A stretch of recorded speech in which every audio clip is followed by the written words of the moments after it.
Hello friends, welcome back to the channel concepts everyday. और इस video में हम सॉल्व करेंगे सीटेट पेपर फर्स्ट दिसंबर 2021 बाल विकास और शिक्षा शास्त्र भाग को एनालाइज करेंगे। तो चलिए फ्रेंड्स स्टार्ट करते हैं।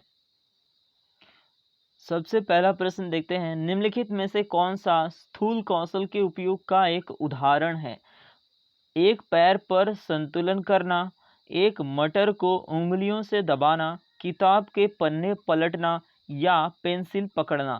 तो देखिए, स्थूल कौशल यानी बड़ी मांसपेशियों के उपयोग से संबंधित है, यानी एक पैर पर संतुलन करना इसमें सही उत्तर होगा। एक मटर को उंगलियों से दबाना छोटी मांसपेशियों का इस्तेमाल है, यहाँ भी और यहाँ भी। तो ये स्थूल नहीं है, सूक्ष्म कौशल है। यहाँ पर स्थूल के लिए ऑप्शन 1 उचित होगा। नेक्स्ट क्वेश्चन देखते हैं, विकासात्मक परिवर्तन किसका परिणाम है? आनुवांशिक और पर्यावरणीय परिस्थितियों पर अनूठा संयोजन होता है। दोनों का प्रभाव होता है हमारे विकासात्मक परिवर्तनों में।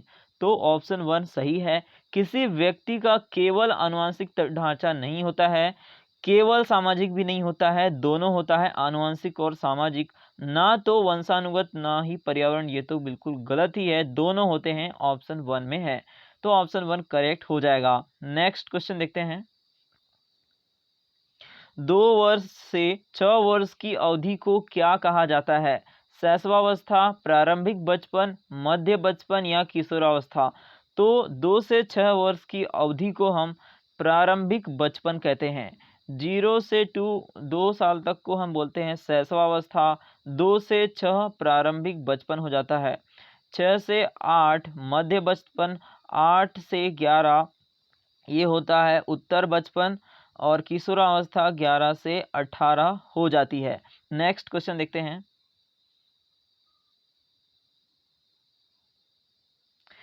अभी कथन दिया हुआ है, शहरों में बच्चों का बहुत सारा खेल उन रियलिटी शो पर आधारित होता है जो वे देखते हैं। शहर के बच्चे जो भी टेलीविजन में रियलिटी शो देखते हैं वैसा ही वे खेल खेलते हैं। तो उसका कारण दिया हुआ है, क्यों खेलते हैं ऐसा। इन दिनों परिवार और साथियों के अलावा मीडिया बच्चों के सामाजिकरण का एक महत्वपूर्ण माध्यम बनता जा रहा है। सबसे सही कथन कारण दिया हुआ है, सही बिल्कुल सही कारण दिया हुआ है, ऐसा ही होता है, इसीलिए उनके खेल भी इन रियलिटी शो पर आधारित होते हैं। तो सही विकल्प ऑप्शन 1 ही हो जाएगा। ये कथन और कारण दोनों सही है, और कारण जो है कथन की सही व्याख्या करता है। नेक्स्ट क्वेश्चन देखते हैं,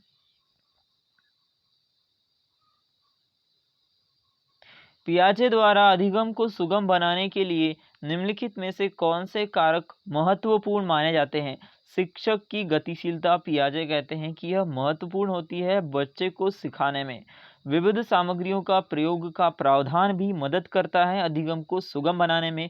मध्य स्तरीय नवीन अनुभव भी मदद करते हैं, लेकिन ये सकारात्मक और नकारात्मक पुनर्बलन की नहीं बात करते हैं। तो ऑप्शन 4 होगा ही नहीं। तो ये ऑप्शन होंगे ही नहीं, और ऑप्शन 2 करेक्ट हो जाएगा। नेक्स्ट क्वेश्चन देखते हैं, किस स्तर पर बच्चों में अपने आसपास की दुनिया के बारे में एक जीववादी दृष्टिकोण होता है, और वे मानते हैं कि पेड़ पौधे और चलते हुए बादलों और लुढ़कते पत्थरों की मनसाएं और इरादे हो सकते हैं।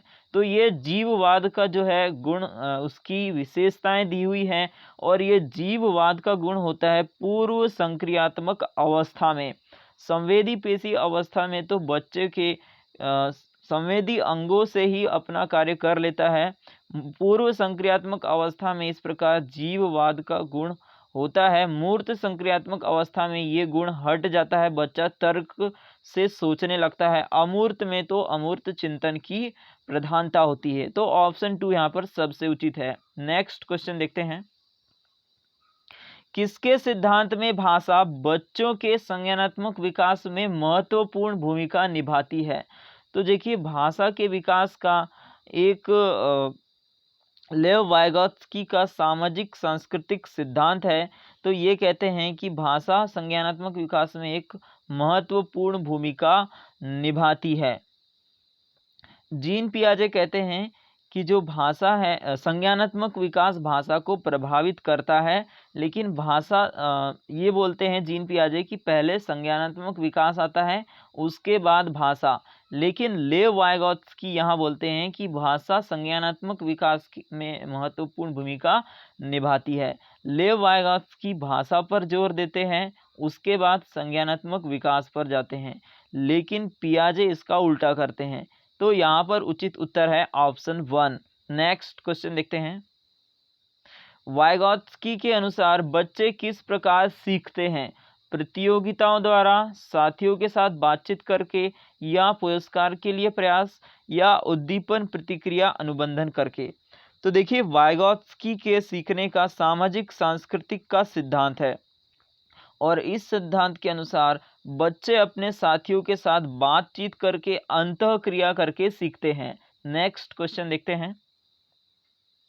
एक बाल केंद्रित कक्षा में बच्चे निष्क्रिय नकलची के रूप में देखे जाते हैं, निष्क्रिय नहीं देखे जाते हैं। ज्ञान के निर्माण में सक्रिय रूप से लगे हुए हैं, बिल्कुल सही बात है। ब्लैक बोर्ड से उत्तरों की कॉपी करने को अग्रसर होते हैं, तो ये भी गलत ही है। केवल निष्क्रिय श्रोता नहीं होते हैं, अपना ज्ञान का निर्माण सक्रिय रूप से करते हैं। तो ऑप्शन 2 यहाँ पर सबसे उचित है। नेक्स्ट क्वेश्चन देखते हैं। निम्नलिखित में से कौन सा सुमेलित युग्म है? सजा और आज्ञाकारिता अभिविन्यास। कानून तय नहीं है, अपितु समाज की भलाई के लिए बदला जा सकता है।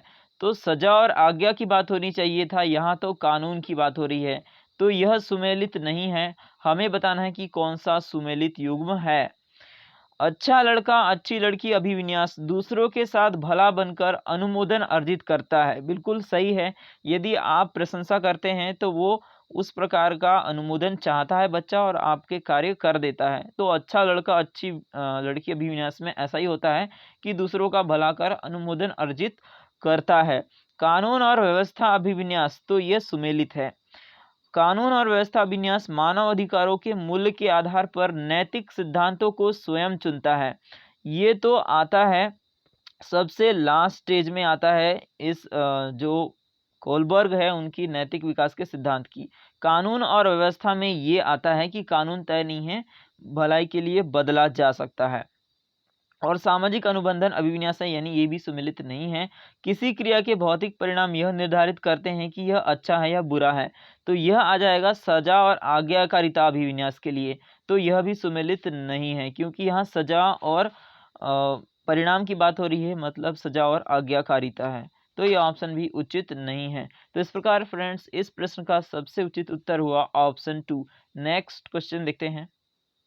हॉवर्ड गार्डनर के सिद्धांत में खालिस्तान बुद्धि वाले व्यक्ति वनस्पतियों और जीवों की विभिन्न प्रजातियों की सुंदरता को पहचान सकते हैं और जान सकते हैं। तो ऐसा कौन करेंगे जिनमें प्रकृतिवादी बुद्धि होगी? प्रकृतिवादी बुद्धि होगी। नेक्स्ट क्वेश्चन देखते हैं। राष्ट्रीय शिक्षा नीति 2020 क्या सिफारिश करती है? बहुभाषावाद, एक भाषावाद, पाठ्यक्रम का मानकीकरण, या मूल्यांकन का मानकीकरण? तो देखिए, मानकीकरण का बात नहीं करती है और एक भाषावाद के बारे में भी बात नहीं करती है। राष्ट्रीय शिक्षा नीति बहुभाषावाद के बारे में कहा जाता है, और ये नीति कहती है कि बहुभाषावाद से बच्चों में संज्ञानात्मक लाभ होते हैं, उनके संज्ञान का विकास अच्छे से होता है। अगला प्रश्न है, एक शिक्षिका यह धारणा रखती है कि लड़के अधिक बुद्धिमान और जोखिम लेने वाले होते हैं, और लड़कियां आज्ञाकारी और ईमानदार होती हैं और उनके अनुसार व्यवहार करती हैं। यह किसका उदाहरण है? जेंडर पक्षपात, जेंडर स्थिरता, जेंडर समता, जेंडर समानता। तो यहाँ समानता नहीं है, क्योंकि ये भेद कर रही हैं कि लड़के केवल ऐसा करेंगे और लड़कियां ऐसा करेंगी। तो यहाँ पर भेद किया जा रहा है दोनों में। समता और समानता जैसी कोई चीज नहीं है, ना ही स्थिरता है। यहाँ पर है जेंडर पक्षपात। नेक्स्ट क्वेश्चन देखते हैं। अभिकथन ए, शिक्षकों को बच्चों का आकलन करने के लिए विभिन्न प्रकार की आकलन तकनीकी और विधियों का प्रयोग करना चाहिए। बिल्कुल सही कथन है। क्या इसका कारण हो सकता है? कोई भी एक मूल्यांकन तकनीक बच्चे की प्रगति और विकास के क्षेत्रों के बारे में जानकारी प्रदान करने में सक्षम नहीं है। सही कारण है, यानी कथन और कारण दोनों सही है, और कारण जो है वो कथन की सही व्याख्या करता है। ऑप्शन 1 उचित होगा। नेक्स्ट क्वेश्चन देखते हैं। निम्नलिखित में से कौन सी स्थिति सीखने के लिए आकलन को नहीं दर्शाती है? सीखने के लिए आकलन कहाँ नहीं हो रहा है हमें बताना है। छात्र सक्रिय रूप से सोचते हैं कि वे कहाँ जा रहे हैं और वहाँ कैसे पूछे। इसमें तो सक्रिय आकलन हो रहा है, अच्छा आकलन हो रहा है। शिक्षक सीखने को सुसाधित करने के लिए रचनात्मक गुणात्मक प्रतिक्रिया देते हैं, यह भी आकलन हो रहा है। प्रदर्शन बढ़ाने के लिए छात्रों के बीच लगातार तुलना की जाती है, तो तुलना करने के लिए नहीं कहा जाता है आकलन में, अर्थात यहाँ पर आकलन नहीं हो रहा है। रचनात्मक मूल्यांकन के कई तरीके जैसे सहकर्मी और स्व मूल्यांकन का उपयोग करता है, तो आकलन में ऐसा कहा जाता है कि आप सहकर्मी यानी अपने साथियों से मूल्यांकन करवाइए, खुद का भी मूल्यांकन कीजिए, यह भी मूल्यांकन में आता है। लेकिन तुलना करने के लिए नहीं कहा जाता है। एनसीएफ भी तुलना करने के लिए मना करता है। तो ऑप्शन 3 यहाँ पर उचित होगा कि यह आकलन को नहीं दर्शाता है। अगला देखते हैं। समावेशी शिक्षा के लिए क्या जरूरी है? लचीला शिक्षा शास्त्र सबसे जरूरी होता है, क्योंकि वहाँ पर विविध अधिगम शैली वाले बच्चे होते हैं, अलग अलग तरीके से सीखते हैं। अगम्य इमारत तो नहीं होनी चाहिए, ऐसी इमारत हो जहाँ जाया जा सके। अगम्य मतलब वहाँ जाया ही नहीं जा सकता, तो फिर ये ऐसा नहीं होना चाहिए। मान लीजिए कोई बच्चा पैर से डिसेबल है, तो उसके जाने के लिए सीढ़ियों पर उस व्हीलचेयर को ले जाने के लिए सुगम्य या गम्य इमारत होनी चाहिए, अगम्य नहीं। अनम्य मानसिकता भी नहीं होनी चाहिए, और मानकीकृत यानी एक जैसा पाठ्यक्रम सभी बच्चों के लिए, जो डिसेबिलिटी वाले बच्चे हैं उनके लिए भी एक सा, और जो विकलांग बच्चे हैं और सिंपल बच्चे हैं, सामान्य आईक्यू वाले बच्चे हैं, उनके लिए भी एक सा पाठ्यक्रम। जिस बच्चे को डिसेबिलिटी है और जिन बच्चों को डिसेबिलिटी नहीं है, नॉर्मल बच्चे हैं, उनके लिए भी आप एक ही सा पाठ्यक्रम रख रहे हैं, तो ये गलत बात है। डिसेबिलिटी वाले बच्चों के लिए लचीला पाठ्यक्रम लाना पड़ेगा आपको, मानकीकृत पाठ्यक्रम से काम नहीं चलने वाला है। तो इस प्रकार फ्रेंड्स यहाँ पर सही उत्तर हो गया ऑप्शन 1। नेक्स्ट क्वेश्चन देखते हैं। निम्नलिखित में से कौन सी दिव्यांगता सामाजिक संचार में चुनौतियों का कारण बनती है? सामाजिक संचार में चुनौती कब आती है हमें?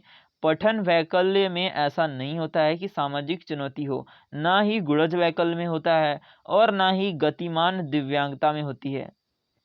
यहाँ पर दिक्कत आती है हमें सामाजिक संचार में, जब हमें आत्म केंद्रिता या स्वलीनता हो जाती है। इसका गुण ही है कि हम सामाजिक संचार अच्छे से बातचीत नहीं कर पाते हैं, अपने आप को अच्छे से रख नहीं पाते हैं बहुत सारे लोगों के सामने या समाज में, तो ये स्वलीनता के लक्षण हैं। अगला देखते हैं। निम्न में से कौन सा सुविधाहीन और वंचित समूह के शिक्षार्थियों को शामिल करने में मदद करता है? विविधता को महत्व देंगे तो ये मदद करेगा, तो ऑप्शन 1 करेक्ट हो जाएगा। गैर प्रासंगिक पाठ्यक्रम मदद नहीं करेगा। प्रासंगिक पाठ्यक्रम होना चाहिए कि कुछ ना कुछ अपने आसपास कुछ चीज़ें जो हो रही है वहाँ से लाया गया होना चाहिए, जो भी पाठ्यक्रम हम पढ़ाना चाहते हैं। ऐसा नहीं कि आपने गैर कहीं से भी ला लिया और कुछ भी पढ़ाने लगे। प्रमुख समूह की ओर केंद्रित शिक्षा शास्त्र। अब प्रमुख समूह की ओर केंद्रित नहीं होना चाहिए, सभी बच्चों को ध्यान में रखना चाहिए। मानकीकृत परीक्षण मतलब एक जैसा सभी के लिए, यह भी गलत है। लचीला परीक्षण होना चाहिए, तो यहाँ पर सबसे उचित विकल्प हो गया ऑप्शन 1। नेक्स्ट क्वेश्चन देखते हैं। सामग्री को कई तरीके से प्रस्तुतिकरण करने के प्रावधान से निम्नलिखित में से किसके समावेशन में मदद मिलेगी? कई तरीकों से प्रस्तुत कर रहे हैं, किसी को दिखा रहे हैं, किसी को सुना रहे हैं, किसी को कुछ और करवा रहे हैं, तो ये अलग अलग तरीके से प्रस्तुत कर रहे हैं हम। तो ये श्रवण बाधित बच्चों को भी सहायता मिलेगी कि कुछ दिखा रहे हैं चार्ट, तो वह उसको सुनने में परेशानी है तो वह देख कर सीख लेगा। दृष्टि बाधित है तो वह सुनकर सीख लेगा। अधिगम कठिनाई महसूस कर रहे हैं तो उनको भी कुछ ना कुछ हेल्प मिलेगी। इस प्रकार की सामग्री इस्तेमाल करने से गतिमान दिव्यांगता वाले बच्चे भी कुछ ना कुछ सीख ही लेंगे जब अलग अलग विधियों से प्रस्तुत करेंगे तो सभी को सहायता मिलने वाली है यहाँ पर। तो ऑप्शन 4 करेक्ट हो जाएगा। नेक्स्ट क्वेश्चन देखते हैं। निम्नलिखित में से कौन सा विकल्प दी गई दिव्यांगता और संबंधित छात्रों के समावेशन हेतु यथोचित संयोजन रणनीति का सही युग्म है? इसका मतलब है कि जो भी दिव्यांगता है उसके लिए हम समावेशन कर रहे हैं, उनको साथ में पढ़ा रहे हैं नॉर्मल बच्चों के साथ में। तो क्या रणनीति अपनानी चाहिए हमें? अगर बच्चा गुणज वैकल्य वाला है, इसका मतलब है डिसकैलकुलिया है, उसको गणित में विकार है, तो उसको कैलकुलेटर का प्रावधान हम कर सकते हैं, सही रणनीति है। पठन वैकल्य लंबे लंबे लिखित कार्य ऐसे ही पढ़ नहीं पा रहा है और आप और लंबे लंबे लिखित कार्य देंगे तो ये उचित नहीं है, उचित संयोजन नहीं है, ये रणनीति अच्छी नहीं है। श्रवण दोष है तो ऑडियो टेप दे दिया, अब श्रवण दोष पहले से ही है और फिर उसको ऑडियो टेप से सुना रहे हैं। कुछ दृश्य प्रस्तुत कर सकते हैं वहाँ पर, दृश्य सामग्री, तो ये भी गलत ही रणनीति है। दृश्य हानि चित्रों वाली पुस्तकें उपलब्ध कराना, अब जिसको दृश्य हानि है उसको चित्रों वाली पुस्तकें दिखा रहे हैं, उसको कुछ ऑडियो टेप इस्तेमाल करना चाहिए था, तो यह भी गलत ही रणनीति है। तो यहाँ पर सबसे उचित विकल्प हो गया ऑप्शन 1। नेक्स्ट क्वेश्चन देखते हैं। प्रारंभिक कक्षाओं में शिक्षण अधिगम प्रक्रिया के लिए निम्नलिखित में से कौन सा दृष्टिकोण बेहतर है? बिना समझे नकल करना, ये तो अच्छा ही नहीं है नकल करना। करके सीखना अच्छा है प्रारंभिक कक्षाओं में। निष्क्रिय रूप से सुनना नहीं, सक्रिय रूप से सुनना, रट कर याद करना तो है ही नहीं। इस प्रकार यहाँ पर उत्तर हो गया करके सीखना। नेक्स्ट क्वेश्चन देखते हैं। कथन है, अधिगम के लिए विद्यालय के सामाजिक अवसरों में भागीदारी महत्वपूर्ण है। बिल्कुल सही कथन है। अधिगम मुख्य रूप से एक सामाजिक प्रक्रिया है। कारण भी सही है, क्योंकि सामाजिक प्रक्रिया है इसलिए सामाजिक अवसरों में भागीदारी भी महत्वपूर्ण है। अर्थात ए और आर दोनों सही है और आर सही व्याख्या करता है एक ही। अगला देखते हैं। कक्षा की गतिविधियों को सार्थक बनाने के लिए एक शिक्षिका को क्या करना चाहिए? उन्हें असंबंधित खंडों में विभाजित करना चाहिए, गलत है। असंबंधित खंडों में तो विभाजित नहीं करना चाहिए, संबंधित होने चाहिए। उनके बारे में अस्पष्ट निर्देश नहीं, स्पष्ट निर्देश देना चाहिए, तो यह भी नहीं है। उन्हें संदर्भहीन तरीके से प्रस्तुत करना, यह भी नहीं है। संदर्भहीन नहीं, संदर्भ गर्भित तरीके से प्रस्तुत करना चाहिए। उन्हें उचित संदर्भ में स्थित करना, बिल्कुल सही बात है, इससे कक्षा की गतिविधि सार्थक बनेगी। नेक्स्ट क्वेश्चन देखते हैं। निम्नलिखित में से कौन सी शैक्षणिक पद्धतियां शिक्षण अधिगम प्रक्रिया में सकारात्मक योगदान नहीं देती हैं? आवश्यकता के अनुसार पाठ्यचर्या अनुकूलन, यह तो सकारात्मक योगदान देती है, यानी कि यह उत्तर नहीं है, क्योंकि हमें जो योगदान नहीं देती है वह बताना है। छात्रों के लिए अनुभवात्मक शिक्षा, यह भी अधिगम प्रक्रिया में योगदान देती है सकारात्मक रूप से, इसका मतलब यह भी उत्तर नहीं है। पाठ्यचर्या नियोजन में नवाचार भी शैक्षिक पद्धतियां, इस प्रकार की शैक्षिक पद्धतियां भी शिक्षण अधिगम प्रक्रिया में सकारात्मक योगदान देती हैं, यानी कि यह भी उत्तर नहीं है। परीक्षा केंद्रित कठोर शिक्षण रणनीतियां, ये जो है ये रणनीति शिक्षण अधिगम प्रक्रिया में सकारात्मक योगदान नहीं देती हैं, इसका मतलब उत्तर भी यही है। नेक्स्ट क्वेश्चन देखते हैं। पुनः कथन दिया हुआ है, एक शिक्षक द्वारा पढ़ाए जाने वाले विषय वस्तु को छात्रों के दैनिक जीवन के अनुभव से जोड़ना चाहिए। क्यों जोड़ना चाहिए? उसका तर्क है, बच्चे स्कूल में जीवन के बहुत से अनुभव, महत्वपूर्ण अनुभव लेकर आते हैं जिस पर शिक्षिका को ध्यान देना चाहिए। तो यह कारण तर्क भी सही है और कथन भी और व्याख्या भी सही है, क्योंकि ऐसा है इसीलिए ऐसा करना चाहिए। ए और आर दोनों सही है और आर सही व्याख्या करता है एक ही। नेक्स्ट क्वेश्चन देखते हैं। निम्नलिखित में से कौन शिक्षार्थियों को उनके सीखने का स्व मूल्यांकन करने और उनकी समझ की जांच करने में मदद करता है। विस्मरण क्या भूल जाने से खुद का मूल्यांकन होगा? नहीं। अनुकृति क्या कुछ दूसरों की कॉपी करने से स्व का मूल्यांकन होगा? नहीं होगा। अधिसंधान मेटाकॉग्निशन से खुद का जो है, अधिसंधान का मतलब है कि आपने ऐसा क्यों किया सीखते समय, आप उसके बारे में सोच रहे हैं, तो इस अधिसंधान से ऐसा होने लगेगा कि ये वो खुद की जांच करने करने लगेंगे कि मैंने सीखते समय ऐसा क्यों किया था, और वे सीखने का मूल्यांकन करने लगेंगे। रट कर याद करने से भी नहीं होगा। तो इस प्रकार यहाँ पर सबसे उचित उत्तर होगा ऑप्शन 3।